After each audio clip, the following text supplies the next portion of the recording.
Hello, Christopher Gelson here with Protect Your Children, Inc. And the website is protectyourchildren.org, protectyourchildren.org. The following is a compilation of screenshots from various locations around the country showing where sexual predators are living. And this is to give you an idea of how many are actually out there around your children. These screenshots are all in and around elementary schools. And this is important to know, obviously, for trick-or-treating coming up because Halloween's just around the corner, but also because your kids walk back and forth to school, they're outside playing with their friends, they're at friends' houses. You need to know where these people live. Now, it is true that 88% of sexual predators have not been arrested. That's 88% have not been arrested, which means don't solely rely on a zip code search to see if there's any dangerous people around your kids. You need to combine this with the in-depth protection guidelines, which we offer to download for free, and the other resources that are available on our website. So let's go ahead and take a look at some of these locations around the country so you can get just an idea of how many dangerous people are living in neighborhoods that are around children. Thank you.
For a complete list of arrested predators for each state and other protection resources, visit www.protectyourchildren.org. That's protectyourchildren.org. Hello, it's Christopher Gelson, the Director Lead Teacher of Protect Your Children Incorporated. First, I just want to do a big shout out to all the passionate protectors out there. Our videos on Facebook have been being shared many times, and that means the information is getting out there to lots and lots of parents and to kids alike. We have racked up over 17,000 views on Facebook, and if anybody of you know Facebook, a view doesn't mean somebody watched the whole video, so the through plays are different, but they're ranging around 5,000. But that doesn't mean that those 17,000 views didn't have an impact. If somebody watched for a minute or 2 minutes, they got information that was able to protect their kids. So I just want to thank everybody out there for sharing these videos, getting the information out there. Together, we are making an impact. We're making a difference. A little plug for the YouTube channel. The YouTube channel is lagging behind. You can find the link to our YouTube channel on our homepage at protectyourchildren.org, protectyourchildren.org. And I would ask that you would go ahead and subscribe there. Now, a lot of the videos that are on the YouTube channel are the same ones you're seeing on the website or on Facebook. But nonetheless, the more subscribers, more likes, more views on YouTube, the more chance that other people will be able to find the videos as well. So please head over to our YouTube channel and subscribe there as well.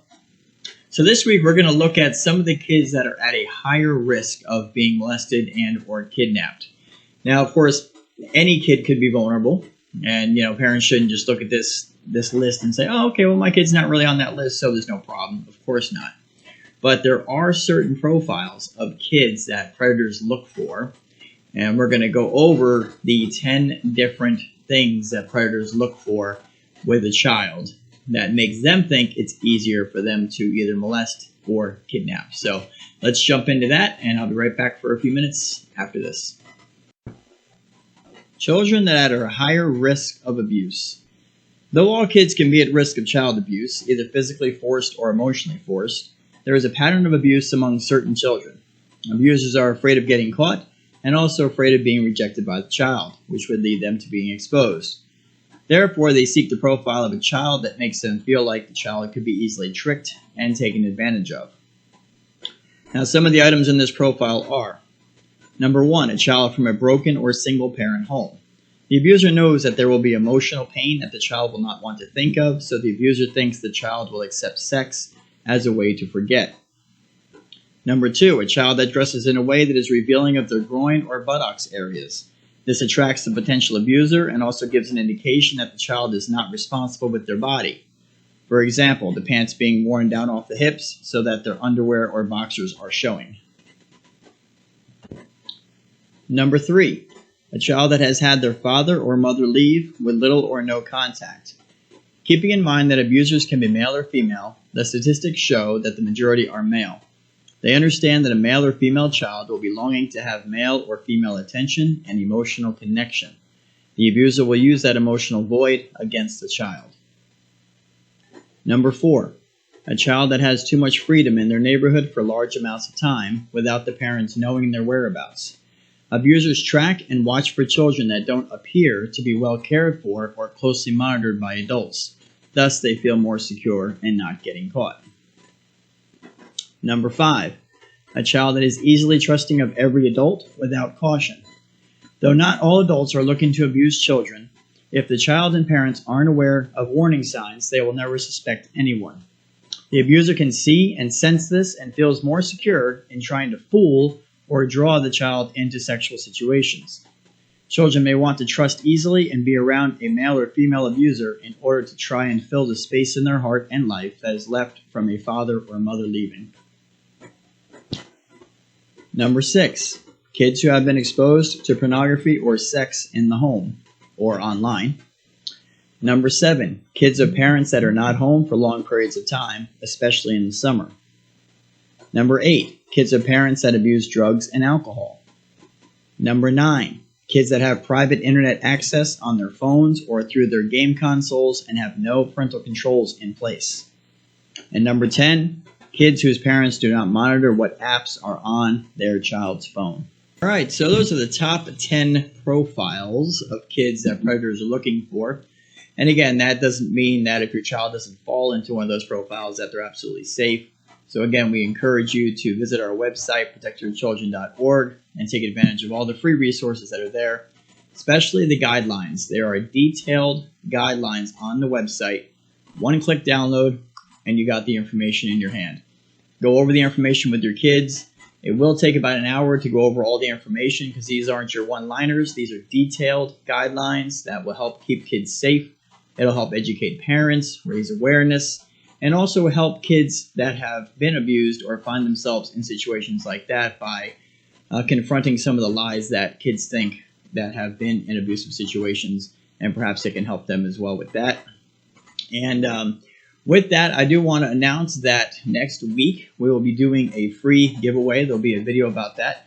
We're going to be giving away a lot of promotional products. So we have cups, nice insulated coffee cups. We have shirts. We have tote bags. We have other things that we're going to be giving away to people out there. There's limited supply.